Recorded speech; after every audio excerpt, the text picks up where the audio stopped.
Hello and welcome to our channel Gurukul board master. आप सभी बच्चों का गुरुकुल बोर्ड मास्टर में स्वागत है। हम उम्मीद करते हैं कि आप सभी लोग अच्छे होंगे। आज हम लोग डिस्कस करने जा रहे हैं एमयू के प्रीवियस ईयर क्वेश्चन, जो आपके एग्जाम के पॉइंट ऑफ व्यू से बहुत ही ज्यादा इंपॉर्टेंट है। ठीक है ना, एग्जाम के पॉइंट ऑफ व्यू से बहुत ही ज्यादा इंपॉर्टेंट है। तो आइए पहले हम लोग क्वेश्चन को शुरू करने से पहले हम लोग देखते हैं कि एमयू 11 साइंस या डिप्लोमा में क्या क्या पूछे जाते हैं और कितने कितने मार्क्स के पूछे जाते हैं। तो आइए सबसे पहले हम लोग सिलेबस के बारे में डिस्कशन कर लेते हैं। आपके सामने सब्जेक्ट एंड मार्क्स दिया हुआ है, जैसे कि आप लोगों को दिखाई दे रहा होगा। फिजिक्स है, केमिस्ट्री, बायोलॉजी एंड मैथमेटिक्स है। ये चार सब्जेक्ट का कंट्रीब्यूशन 80% के आसपास रहता है, यानी 80 मार्क्स के पूछे जाते हैं। इधर आपको दिखाई दे रहा है जीके है, इंग्लिश है, इंडो इस्लामिक है, जो ये टोटल 20 मार्क्स के पूछे जाते हैं। तो आइए, फिजिक्स का जो कंट्रीब्यूशन होता है एमयू 11 साइंस और डिप्लोमा एग्जामिनेशन में, वो 17 मार्क्स का पूछा जाता है, यानी 17 मार्क्स का पूछा जाता है। दूसरा हमारा केमिस्ट्री है। केमिस्ट्री का भी कंट्रीब्यूशन उतना ही अहम होता है जितना फिजिक्स का। केमिस्ट्री से भी 17 मार्क्स का क्वेश्चन पूछा जाता है, यानी 17 मार्क्स का क्वेश्चन पूछे जाते हैं। बायोलॉजी नेक्स्ट है हमारा, तो इसमें 16 मार्क्स के क्वेश्चन पूछे जाते हैं। नेक्स्ट है हमारा मैथमेटिक्स, जो एग्जाम के पॉइंट ऑफ व्यू से बहुत ज्यादा इंपॉर्टेंट है और ये ज्यादा मार्क्स कैरी करता है, यानी 30 मार्क्स। ठीक है ना। तो अगर जिन बच्चों का इन चार सब्जेक्ट में कमांड अच्छा है तो डेफिनेटली उनका 11th एमयू में 100% सिलेक्शन हो जाता है। और इधर का क्या है, बोनस है। बोनस में जैसे क्या है, जीके आपके 5 मार्क्स से पूछे जाते हैं, यानी जनरल नॉलेज। इंग्लिश आपसे 5 मार्क्स से पूछे जाते हैं। Then Indo Islamic and culture है, जो 10 मार्क्स से पूछे जाते हैं। तो ये सोने पे सुहागा है। अगर ये 80 मार्क्स पे आपका अच्छा से ठीक ठाक, यानी चारों सब्जेक्ट पे कमांड है और ये भी कर लेते हैं, तो डेफिनेटली आपका 100% सिलेक्शन की संभावना यानी चांसेस बन जाती है। तो आइए हम लोग देखते हैं कि क्वेश्चन का, देखिए जो एमयू का एग्जामिनेशन होता है उसमें मार्किंग स्कीम क्या है। उसमें क्या है कि प्रत्येक क्वेश्चन, यानी ईच क्वेश्चन कंटेन 1 मार्क्स। प्रत्येक क्वेश्चन 1 मार्क्स का होता है, जो यहाँ पे है। निगेटिव मार्किंग भी होता है। निगेटिव मार्किंग कितना होता है, तो -0.25 मार्क्स का निगेटिव मार्किंग होता है। यदि आप एक क्वेश्चन गलत अटेम्प्ट करते हैं तो आपको -0.25 निगेटिव मार्किंग मिलता है। अगर आप एक क्वेश्चन सही करते हैं और गलती से 4 क्वेश्चन आप गलत कर देते हैं तो आप 0 पे आ जाएंगे। तो आई होप कि आप सभी लोगों को समझ में आया है कि सिलेबस क्या है और इसमें मार्किंग स्कीम क्या होता है। ठीक है, तो आइए बच्चा लोग, हम लोग आज लेकर आए हैं क्या, मोशन का जितना सारा प्रीवियस ईयर क्वेश्चन है जो एमयू में पूछा गया है और करेंगे। और मोशन जो है ना, हमने पहला क्वेश्चन क्या है, The numerical ratio of distance to displacement, the numerical ratio of distance to displacement for a moving object। किसी गतिमान वस्तु के लिए दूरी और विस्थापन का संख्यात्मक मान है। आपके सामने 4 ऑप्शन दिया गया है। पहला ऑप्शन है ऑलवेज लेस देन 1, यानी हमेशा 1 से कम होगा। दूसरा ऑप्शन है लेस देन और इक्वल टू 1, 1 से कम या उसके बराबर। थर्ड ऑप्शन है ऑलवेज ग्रेटर देन 1, या हमेशा 1 से अधिक। लास्ट ऑप्शन यानी फोर्थ ऑप्शन है, option number D, greater than और इक्वल टू 1, यानी 1 से अधिक या उसके बराबर। अब आपको आंसर करना है कि इसमें से करेक्ट आंसर कौन सा होगा, ठीक है ना। तो चलिए, पहला क्वेश्चन है, आप लोग जानते होंगे 9th क्लास में जो पहला चैप्टर हमारा शुरू होता है मोशन, उसमें टॉपिक आता है डिस्टेंस एंड डिस्प्लेसमेंट। तो डिस्टेंस एंड डिस्प्लेसमेंट के बारे में जब डिस्कशन करते हैं तो हम ये जानते हैं क्या, कि जो डिस्टेंस होता है ना, एक्चुअल पाथ ऑफ लेंथ, यानी मार्ग की कुल वास्तविक लंबाई को हम लोग क्या कहते हैं, डिस्टेंस यानी दूरी कहते हैं। बट अगर डिस्प्लेसमेंट की बात करते हैं हम, तो उसमें ये देखते हैं कि डिस्प्लेसमेंट होता क्या है, the shortest distance between 2 point from initial to final position, that is called displacement होता है। आप सभी लोगों ने पढ़ रखा होगा। अब इसमें यह जानना है कि जो डिस्टेंस होता है वो स्केलर क्वांटिटी होता है। डिस्टेंस क्या होता है, स्केलर क्वांटिटी होता है। और जब डिस्टेंस स्केलर क्वांटिटी होगा तो कोई भी मूविंग ऑब्जेक्ट होगा उसका डिस्टेंस हमेशा क्या आएगा, पॉजिटिव आएगा। वो निगेटिव कभी भी नहीं हो सकता है। यदि मूविंग बॉडी का बात किया गया है, गतिमान वस्तु की बात की गई है, तो निगेटिव भी नहीं होगा और वो जीरो भी नहीं होगा, वो ऑलवेज पॉजिटिव होगा। अगर डिस्प्लेसमेंट का बात करेंगे तो डिस्प्लेसमेंट हमारा क्या होता है, वेक्टर क्वांटिटी होता है। तो वेक्टर क्वांटिटी क्या होता है, those quantity which have magnitude as well as direction that is called vector quantity. और वेक्टर क्वांटिटी में सबसे इंपॉर्टेंट रोल प्ले कौन सा करता है, तो वो डायरेक्शन करता है। अगर डायरेक्शन को हम पलट देंगे तो हमारा क्या होता है, निगेटिव साइन आ जाता है। तो आप लोगों को पढ़े होंगे कि डिस्प्लेसमेंट में भी जीरो, में भी निगेटिव, में भी positive, but distance is always positive, never भी निगेटिव। तो ये अगर कॉन्सेप्ट आपको आता होगा तो ये क्वेश्चन आप लोग इजीली कर जाओगे, ठीक है ना। तो यहाँ पे हम लोग रिलेशन देखते हैं। तो आप सभी बच्चा लोग जानते होंगे क्या, कि यहाँ पे एक बहुत ही प्यारा रिलेशन है डिस्टेंस और डिस्प्लेसमेंट के बीच में, और वो क्या है हम लोग देखने जा रहे हैं। यहाँ पे हम लोग लिखते हैं कि जो हमारा डिस्टेंस होता है वो ऑलवेज ग्रेटर देन और इक्वल टू क्या होता है, 1 होता है, ठीक है। डिस्टेंस क्या होता है, ऑलवेज ग्रेटर देन और इक्वल टू 1 होता है। बट यहां पे क्या पूछा गया है, the numerical ratio distance to displacement पूछा गया है, ठीक है ना। तो यहाँ पे एक और रिलेशन होता है कि जो हमारा डिस्टेंस होता है वो ग्रेटर देन और इक्वल टू क्या होता है, डिस्प्लेसमेंट होता है। क्या होता है, डिस्प्लेसमेंट होता है, ठीक है ना। अब यहां से डिस्प्लेसमेंट को नीचे लेकर आएंगे तो क्या हो जाएगा, ये डिस्टेंस होगा, बटे में क्या होगा, डिस्प्लेसमेंट होगा, और यहां पे ग्रेटर देन इक्वल टू 1 आएगा, और यही हमारा क्या हो जाएगा, आंसर हो जाएगा इसका। क्या कि जो डिस्टेंस और डिस्प्लेसमेंट का न्यूमेरिकल रेशियो होता है वो ऑलवेज क्या होता है, ग्रेटर देन और इक्वल टू 1 के बराबर होता है। तो इनमें से आपको बताना है कि कौन सा ऑप्शन हमारा करेक्ट ऑप्शन है। तो ऑप्शन नंबर डी हमारा क्या होगा, करेक्ट होगा, ग्रेटर देन 1 और इक्वल टू 1, ये हमारा इसका आंसर होगा। एक और कॉन्सेप्ट को हम लोग यहीं पे देख लेते हैं कि अगर यहां पे इसको उल्टा कर दिया जाए, यानी जो क्वेश्चन में पूछा गया है the numerical ratio of distance to displacement, but यहां पे हम क्या कर दें कि डिस्प्लेसमेंट टू डिस्टेंस कर दें, तब हमारा आंसर क्या होगा। तो हमारा आंसर ऐसे होगा क्या, कि हमें यहां पे क्या निकालना है, डिस्प्लेसमेंट, डिस्प्लेसमेंट अपॉन में क्या लिखना है बच्चा, डिस्टेंस का रेशियो निकालना है, जो क्या होगा, ऑलवेज लेस देन और इक्वल टू 1 के बराबर होगा। तो अगर आप ये क्वेश्चन करते हैं तो आपको ये भी आना चाहिए, क्योंकि ये भी कई बार क्वेश्चन पूछा गया है, ये बहुत ज्यादा इंपॉर्टेंट है, ठीक है ना। तो हमने पहला का आंसर देखा, दूसरा क्वेश्चन देखते हैं, दूसरा में क्या दिया गया है। देखिए दूसरा क्वेश्चन देखिए, तो the numerical ratio of displacement to distance for a moving body या ऑब्जेक्ट इज, किसी गतिमान वस्तु के लिए विस्थापन और दूरी का संख्यात्मक अनुपात क्या होगा। 4 ऑप्शन आपके सामने है। ऑलवेज लेस देन 1, यानी हमेशा 1 से छोटा होगा, इक्वल टू 1 और मोर देन 1, यानी 1 से बड़ा या 1 के बराबर होगा।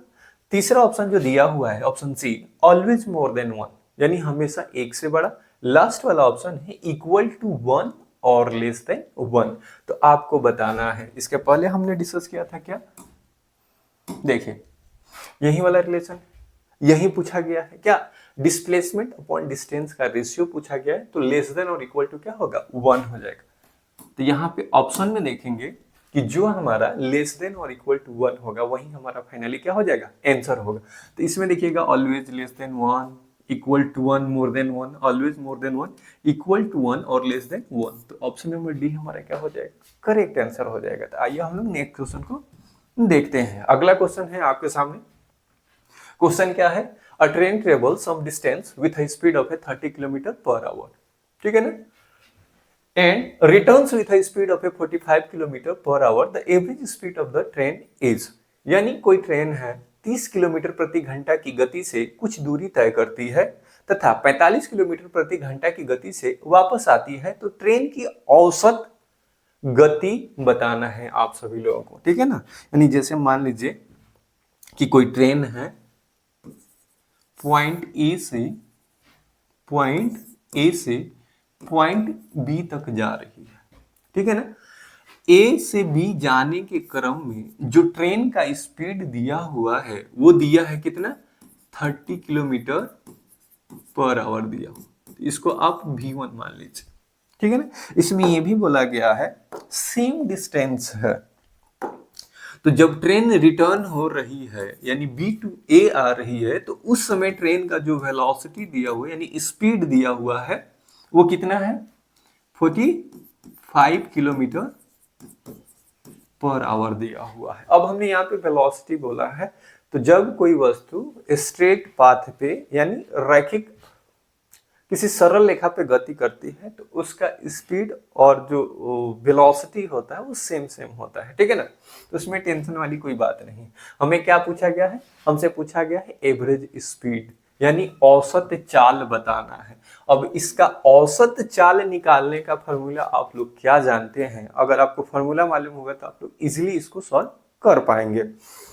तो बच्चे लोग आप लोग ट्राई करो कि क्वेश्चन बनेगा कैसे, फिर आपसे नहीं होता है तो इस क्वेश्चन को हम सॉल्व करेंगे। एटलीस्ट आप लोग ट्राई तो करो एक बार कम से कम, ज्यादा टफ नहीं है। अच्छा, ये सारे के सारे क्वेश्चन क्या है, इंपॉर्टेंट है। ये जामिया में भी पूछा गया, ये अलीगढ़ में भी पूछा गया, ये BHU में भी पूछा गया है, इवन ये बिहार के पॉलिटेक्निक में भी पूछा गया है। तो आप लोग एक बार ट्राई कीजिए, उसके बाद से हम इसको सॉल्व करेंगे।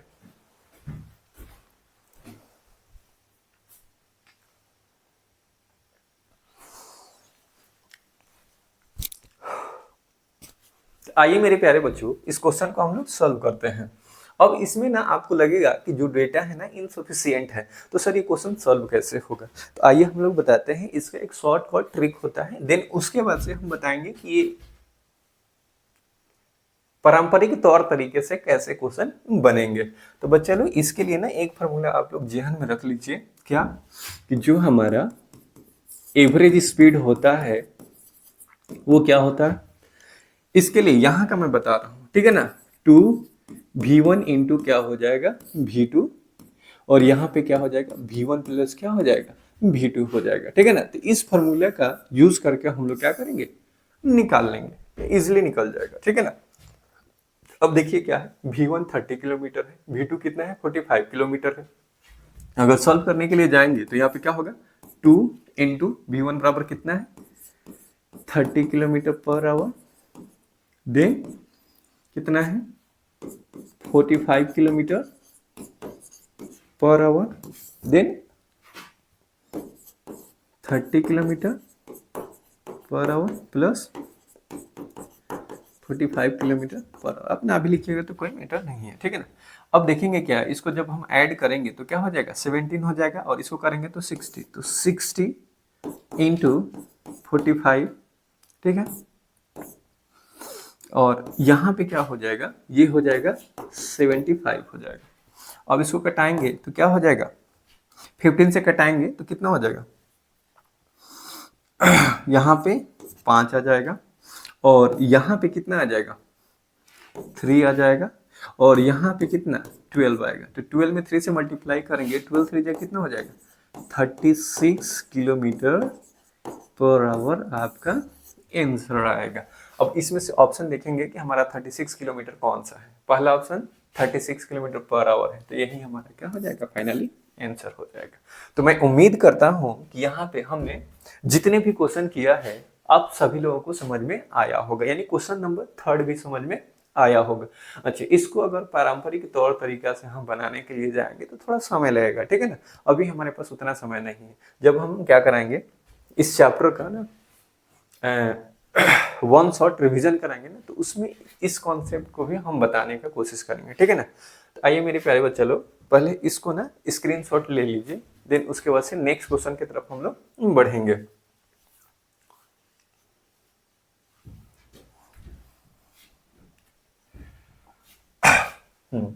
नेक्स्ट क्वेश्चन आपके सामने दिया हुआ है, क्या a car travels 30 kilometre eight uniform speed of 40 kilometre per our, next 30 kilometre at a uniform speed of 20 kilometre per our, find its average speed. यानी एक कार पहले 30 किलोमीटर की दूरी 40 किलोमीटर प्रति घंटा के चाल से तय करती है। नेक्स्ट जो डिस्टेंस है 30 किलोमीटर का, वो 20 किलोमीटर पर आवर की स्पीड से दूरी को तय करती है। तो आपको यहाँ पे औसत चाल ज्ञात करना है, और आपके सामने 4 ऑप्शन दिया हुआ है। 20 kilometre, 26.67 kilometre per our, 30 kilometre per our and 40 kilometre per our दिया हुआ है। तो बच्चे लोग एटलीस्ट इसको ट्राई कीजिए, ठीक है ना। ये आप लोगों से बन जाना चाहिए, ठीक है ना, क्योंकि यहाँ पे जो फॉर्मूला हमारा लगेगा वो ये वाला लगेगा, क्या कि जो हमारा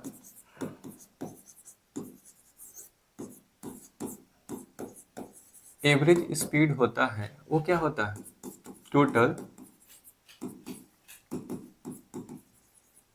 डिस्टेंस अपॉन में क्या होता है, टोटल टाइम होता है, ठीक है ना। तो यहाँ पे टोटल डिस्टेंस दिया हुआ है, पहला 30 किलोमीटर डिस्टेंस, ठीक है ना, देन नेक्स्ट 30 किलोमीटर, ठीक है ना। तो टोटल डिस्टेंस देखेंगे तो 30 किलोमीटर कितना हो जाएगा, 60 किलोमीटर हो जाएगा। तो हमारा टोटल डिस्टेंस का अगर बात करेंगे, टोटल डिस्टेंस का बात करेंगे तो ये हमारा कितना आ जाएगा, 60 किलोमीटर आ जाएगा, ठीक है। तो डिस्टेंस तो हमें मिल गया, बट टाइम नहीं दिखाई दे रहा, तो टाइम कैसे निकालेंगे। तो टाइम निकालने का ये फॉर्मूला आपको जानते होंगे, क्या, स्पीड का तो सभी लोग जाने होंगे, स्पीड क्या होता है, चलो डिस्टेंस अपॉन में टाइम होता है, क्या होता है, डिस्टेंस अपॉन में टाइम। अब यहां से हम टाइम निकाल लेंगे तो क्या हो जाएगा, टाइम बराबर क्या होगा, तो हमारा हो जाएगा डिस्टेंस अपॉन में क्या, स्पीड हो जाएगा, ठीक है। अब देखिएगा कि यहाँ पे टाइम, दो टाइम निकालना होगा, ये पहले के लिए, यानी इन दोनों के हेल्प से हमारा T1 मिल जाएगा, और इसके हेल्प से और इसके हेल्प से हमें क्या मिलेगा, T2 मिलेगा, ठीक है ना। तो वही काम करेंगे कि पहले T1 निकालेंगे, तो T1 हमारा क्या हो जाएगा, यहाँ पे डिस्टेंस कितना है 30 किलोमीटर, और स्पीड की बात की जा रही है तो 40 किलोमीटर पर आवर का स्पीड है, 40 किलोमीटर पर आवर। तो अगर कटाएंगे ना ऐसे तो किलोमीटर से किलोमीटर कैंसिल आउट हो जाएगा, ये ऊपर जाएगा, तो T1 हमारा क्या आएगा, 3/4 आवर आ जाएगा, ठीक है ना। इसी प्रकार से अगर हम T2 निकालेंगे तो ऊपर में क्या है 30 किलोमीटर है, और नीचे में देखेंगे तो हमारा कितना हो जाएगा 20 किलोमीटर पर आवर हो जाएगा, 20 किलोमीटर पर आवर। किलोमीटर से किलोमीटर कैंसिल आउट होगा, 0 से 0 जाएगा, तो हमारा जो T2 होगा वो हो जाएगा 3/2 आवर, ठीक है। अब हमें टोटल टाइम निकालना है, तो मेरे प्यारे बच्चों टोटल टाइम के लिए क्या कर देंगे, तो T1 प्लस क्या करेंगे, T2 करेंगे। अब हम यहाँ पे क्या लिखेंगे, 3/4 प्लस 3/2, एलसीएम लेंगे 4 आ जाएगा, यहाँ पे 3 हो जाएगा, यहाँ पे 6, तो क्या आएगा 9/4 आ जाएगा, ठीक है ना। यहाँ पे 2 2 जा 4, 2 आएगा 3, हाँ, तो 9 में क्या आ जाएगा, यहाँ पे थोड़ा सा यहाँ पे हमारा 4 आ जाएगा, 9/4 आएगा, ठीक है ना। अब इस फॉर्मूला का हम लोग यूज करें क्या, कि सर जो एवरेज स्पीड होता है हमारा, ठीक है ना, वो क्या होता है, टोटल डिस्टेंस अपॉन में टोटल टाइम टेकन, ठीक है ना। तो टोटल डिस्टेंस हमारा कितना आया है, 60 किलोमीटर आया, कितना है 60 किलोमीटर। टोटल टाइम कितना आया है, तो 9/4 आवर आया। हमारी क्या होगा, 4 ऊपर जाएगा तो क्या हो जाएगा, सॉरी 4 × 60 अपॉन में क्या हो जाएगा 9 हो जाएगा, ठीक है। अब इसको हम घटाएंगे तो 3 3 जा 9 हो जाएगा, ये 20 हो जाएगा, और ये 80 हो जाएगा। 80 में 3 यानी 3 से 80 में डिवाइड करेंगे तो हमारा क्या आ जाएगा 26.67 किलोमीटर पर आवर हमारा आंसर आएगा, और यही आपका फाइनली क्या हो जाएगा, आंसर हो जाएगा, यानी ऑप्शन नंबर बी क्या होगा, हमारा करेक्ट आंसर होगा। तो हम उम्मीद करते हैं कि आप सभी लोगों को काफी शानदार तरीके से समझ में आया होगा, ठीक है ना। ये हमारा 4th क्वेश्चन था, और क्वेश्चन बहुत प्यारा था, ठीक है ना। तो इसलिए ऐसे क्वेश्चन को आप लोगों को एटलीस्ट ट्राई करना चाहिए, प्रैक्टिस करना चाहिए, क्योंकि एग्जामिनेशन में यही सब पूछा जाता है, ठीक है ना। और इसी से बहुत सारे बच्चे क्या होते हैं, डरते हैं, ठीक है ना। तो आइए हम लोग नेक्स्ट क्वेश्चन देखते हैं बिना समय यानी टाइम को वेस्ट किया है। ये तो बहुत ही इजी क्वेश्चन है और बहुत प्यारा क्वेश्चन है, आप सभी लोगों को आना चाहिए। क्वेश्चन क्या है, which of the following could not be a unit of acceleration? Which of the following could not be a unit of acceleration? निम्नलिखित में से कौन सी त्वरण की इकाई नहीं हो सकती है। निम्नलिखित में से कौन सी त्वरण की इकाई नहीं हो सकती है। पहला ऑप्शन क्या दिया हुआ, किलोमीटर पर सेकेंड स्क्वायर।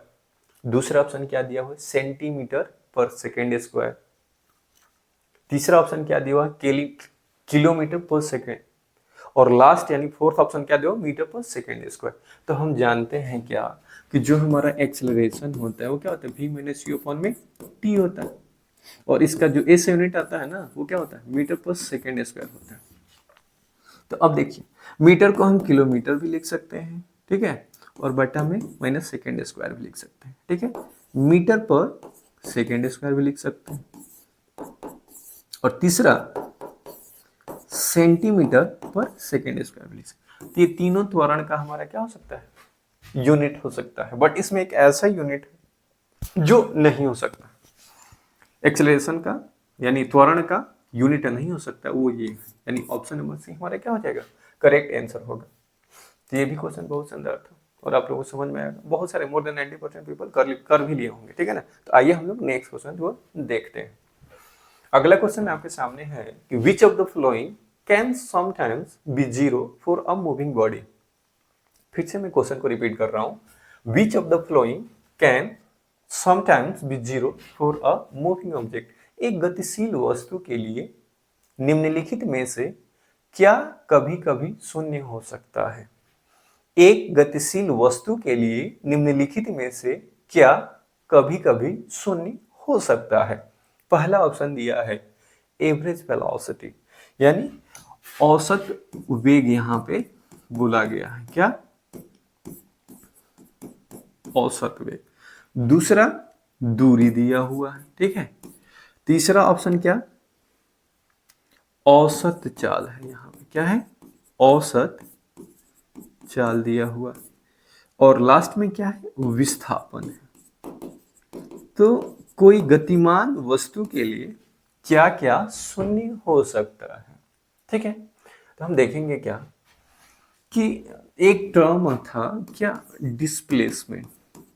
हम शुरू में ही बताया था कि डिस्प्लेसमेंट में भी जीरो, डिस्प्लेसमेंट में भी जीरो। अब ये कब जीरो होता है, जब हमारा इनिशियल पोजीशन और फाइनल पोजीशन सेम हो, उस स्थिति में हमारा डिस्प्लेसमेंट क्या हो जाता है, जीरो हो जाता है, ठीक है। अब देखते हैं क्या कि वेलोसिटी का एक्सप्रेशन क्या होता है। तो हम जानते हैं कि जो वेलोसिटी होता है वो क्या होता है, डिस्प्लेसमेंट अपॉन टाइम होता है। क्या होता है, डिस्प्लेसमेंट अपॉन में क्या होता है, टाइम होता है। तो मान लीजिए कि अगर डिस्प्लेसमेंट हमारा जीरो हो जाएगा तो क्या वेलोसिटी जीरो नहीं होगा, तो हमारा डिस्प्लेसमेंट भी जीरो हो सकता है और वेलोसिटी भी हमारा क्या हो सकता है, जीरो हो सकता है। अब ऑप्शन को देखते हैं, एवरेज वेलोसिटी ये बिल्कुल जीरो होता है, ठीक है ना। डिस्टेंस ट्रेवल ये नहीं होता, ठीक है। एवरेज स्पीड ये भी नहीं होता है, डिस्प्लेसमेंट ये होता है। यानी यहाँ पे हमारा ऑप्शन नंबर 1 और 4 ये क्या होगा, हमारा आंसर होगा। यानी option number 1 and option number क्या होगा 4, ये हमारा करेक्ट होगा, ठीक है ना। तो यहाँ पे दो ऑप्शन है जो हमारे complete one round of a circular track of a diameter 200 metre. यानी कोई सर्कुलर ट्रैक है, ठीक है ना, कोई सर्कुलर ट्रैक है, इस ट्रैक को कोई एथलीट यानी 1 चक्कर लगाने में इसको जो समय लग रहा है वो कितना, 40 सेकेंड लग रहा है, कितना, 40 सेकेंड लग रहा है, ठीक है। यानी कोई एथलीट है यहां से चलना शुरू कर रहा है और यहीं पे पहुंच जाए तो उसको कितना टाइम की आवश्यकता है, यानी 40 सेकेंड में एक कंप्लीट राउंड को पूरा करता है, ठीक है। इसमें यह भी बोला गया है कि इसका जो डायमीटर है, ठीक है ना, डी जो दिया हुआ है वो 200 मीटर का है, ठीक है। तो इसका रेडियस कितना हो जाएगा, यहां से अगर बात करेंगे तो ये हो जाएगा 100 मीटर का, ठीक है। अब देखिए क्या है कि कोई सर्कुलर ट्रैक पे चल रहा है, वृत्तीय पथ पे चल रहा है, तो एक कंप्लीट राउंड लगाने में वो कितना डिस्टेंस ट्रेवल किया होगा। तो जो ये सर्कल का सरकमफ्रेंस है ना, अगर वो हम निकालेंगे तो हमारा डिस्टेंस मिल जाएगा, ठीक है ना। तो यानी 1 राउंड अगर ये लगाया होगा, ठीक है ना, तो ये यानी कहीं ना कहीं 2 पाई आर का डिस्टेंस ट्रेवल किया होगा, ठीक है। तो 2 पाई आर कहने का मतलब क्या है कि यहाँ पे 2 हो गया, पाई है और आर का मान यहाँ पे दिया हुआ कितना, 100 मीटर दिया हुआ है। अब इसको अगर हम मल्टीप्लाई करेंगे तो क्या हो जाएगा, 200 पाई मीटर, यानी ये एक राउंड कंप्लीट करने में इतना डिस्टेंस ट्रेवल किया जा रहा है, ठीक है ना। और ये कितना में कंप्लीट हो रहा है, एक राउंड। इसको एक राउंड कंप्लीट करने में टोटल जो टाइम लग रहा है वो 40 सेकेंड का टाइम लग रहा है। तो बोला गया है कि यही एथलीट 2 मिनट 20 सेकेंड में कितना डिस्टेंस ट्रेवल करेगा, ठीक है ना। तो पहले अगर हम 2 मिनट को चेंज कर ले तो 2 मिनट में कितना सेकेंड होगा, तो 1 मिनट में 60 सेकेंड होता है। तो 2 की बात करेंगे तो 60 में 2 से मल्टीप्लाई करेंगे, अब प्लस 20 को ऐड कर देंगे तो कितना हो जाएगा, यहाँ पे 140 सेकेंड होगा, ठीक है ना। अब ये देखना होगा कि इस एथलीट के द्वारा यहाँ पे कितने कंप्लीट राउंड लगाया जा रहा है, ठीक है। तो अगर 40 सेकेंड में एक कंप्लीट राउंड को ट्रेवल कर रहा है तो 140 सेकेंड में कितने राउंड को कंप्लीट करेगा। तो अगर हम यहाँ पे नंबर ऑफ राउंड निकालेंगे कंप्लीट राउंड तो क्या हो जाएगा, 140 में हमें 40 से डिवाइड करना होगा, ठीक है। कितना आएगा, 4 3 जा 12 आएगा, और यहाँ पे इतना कितना होगा, नंबर ऑफ राउंड, यानी कितना कंप्लीट राउंड करेगा। तो कंप्लीट जो उसके द्वारा राउंड होगा वो कितना होगा, 3.5, ठीक है ना। अब देखेंगे कि एक राउंड में वो इतना डिस्टेंस को ट्रेवल कर रहा है, तो 3.5 कंप्लीट राउंड करने में कितना डिस्टेंस ट्रेवल करेगा। तो हमें क्या करना है, 3.5 से 205 मीटर में ना मल्टीप्लाई कर देना है, ठीक है। और यहाँ पे हम करेंगे तो क्या आ जाएगा, 35 multiplied with the 20 into 3.14 metre आएगा, ठीक है ना। अब इसको हम यदि गुना भाग करेंगे तो हमारा फाइनली आंसर जो मिलेगा वो कितना मिलेगा, ये हमारा आंसर होगा। यानी 4 ऑप्शन जो दिया गया है उसमें हमारा आंसर क्या होगा, ऑप्शन नंबर ए। तो ये क्वेश्चन समझ में आया होगा, ठीक है ना। एक बार हिंदी में मैं पढ़ लेता हूँ कि एक एथलीट है 200 मीटर व्यास वाले एक वृत्ताकार ट्रैक का एक चक्कर 40 सेकंड में पूरा करता है, तो 2 मिनट 20 सेकंड के अंत में तय की गई दूरी क्या होगी, ठीक है ना। एक वृत्ताकार पथ को एक कंप्लीट चक्कर लगाने में किसी एथलीट को 40 सेकंड का समय लगता है, तो 2 मिनट 20 सेकंड में उस एथलीट के द्वारा कितना दूरी तय किया जाएगा। तो हमारा 2200 मीटर हो जाएगा, यानी 2200 मीटर हमारा क्या हो जाएगा, फाइनली आंसर हो जाएगा। तो ये आप सभी बच्चे लोगों को क्वेश्चन समझ में आया होगा, ठीक है ना। आइए हम लोग नेक्स्ट क्वेश्चन को देखते हैं। अगला क्वेश्चन आपके सामने है, ये ग्राफ से रिलेटेड क्वेश्चन है। तो ग्राफ 9th क्लास में आप सभी लोग पढ़े होंगे तो इजीली इस क्वेश्चन को कर पाएंगे। क्वेश्चन क्या है कि आपको एरिया फाइंड आउट करना है, यानी यहाँ में ना कितना वस्तु के द्वारा दूरी तय की जाती है ये हमें निकालना होगा। ये कैसे निकालेंगे तो आप लोग देखे होंगे, ठीक है ना। यहाँ पे दिया हुआ है कि चित्र में किसी वस्तु के वेग में समय के साथ परिवर्तन को वेग समय ग्राफ द्वारा दर्शाया गया है, बताइए वस्तु के द्वारा तय की गई दूरी क्या होगी। आपके सामने 4 ऑप्शन है, 200 metre, 250 metre, 300 metre and 400 metre. इसको इंग्लिश में भी एक बार मैं पढ़ दूं कि in the following velocity time graph the distance travelled by the body in metres is, ठीक है ना, 200 metre, 250 metre, 300 metre and 400 metre. तो आपको देखना है कि कैसे बनेगा, ठीक है ना। तो एरिया ऑफ पैरेललोग्राम अगर आप लोग देखे होंगे, ठीक है ना, तो यहाँ पे 2 तरीके से हम लोग निकाल सकते हैं। तो हम लोग लगाएंगे क्या, शॉर्टकट ट्रिक, ठीक है। तो यहाँ पे हम क्या करेंगे, 1/2 करेंगे और यहाँ से यहाँ देखेंगे, यहाँ से यहाँ का डिस्टेंस कितना है, तो हमारा 30 मीटर है। और ये वाला डिस्टेंस कितना है, 20 में से 10 घटाएंगे तो 10 आ जाएगा, तो यहाँ पे 10 लिखेंगे। और यहाँ से यहाँ का जो डिस्टेंस है उससे क्या कर देंगे, हम मल्टीप्लाई कर देंगे, ठीक है, मल्टीप्लाई कर देंगे। अब देखेंगे क्या कि 30 में 10 को ऐड करेंगे तो 40 हो जाएगा, और 40 में से 10 में मल्टीप्लाई करेंगे तो क्या आएगा, यहाँ पे 400 आएगा, डिवाइड बाई 2 तो कितना हो जाएगा हमारा 200 मीटर हमारा क्या हो जाएगा, डिस्टेंस हो जाएगा, ठीक है ना। तो ये हमारा क्या होगा, 200 मीटर करेक्ट आंसर होगा, ठीक है ना। ये क्वेश्चन आप बच्चों के लिए थोड़ा सा डिफिकल्ट है, थोड़ा सा टफ है, ठीक है ना, लेकिन इसको आप लोग प्रैक्टिस कीजिएगा, ठीक है। जब हम क्या कराएंगे ना, वन शॉट सीरीज कराएंगे, तो इसमें क्या ना सारे कॉन्सेप्ट को ना हम एकदम क्रिस्टल क्लियर कर देंगे, ठीक है। तो ये भी क्वेश्चन हो गया, ठीक है ना। इसको भी आप लोग क्या कर लीजिए, स्क्रीनशॉट ले लीजिए। उसके बाद से हम लोग क्या करेंगे, नेक्स्ट क्वेश्चन को डिस्कस करेंगे। चलिए, हमारा 9 क्वेश्चन हो गया। आज का सेशन यहीं पे हमारा क्या होगा, समाप्त होगा। तो उम्मीद करते हैं कि आप सभी बच्चों लोगों को काफी शानदार तरीके से समझ में आया होगा।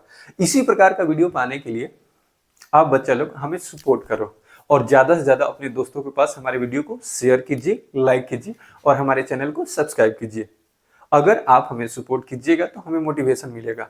अगर हमें मोटिवेशन मिलेगा तो हम आप लोगों के लिए बहुत कुछ करेंगे, यानी और भी अच्छा अच्छा वीडियो बना के लाएंगे। यानी कंप्लीट हम 9th और 10th का सिलेबस डिस्कस करा देंगे, जो आपके एमयू के पॉइंट ऑफ व्यू से बहुत ज्यादा इंपॉर्टेंट है और उसमें से आपका बहुत सारा क्वेश्चन भी फंसेगा।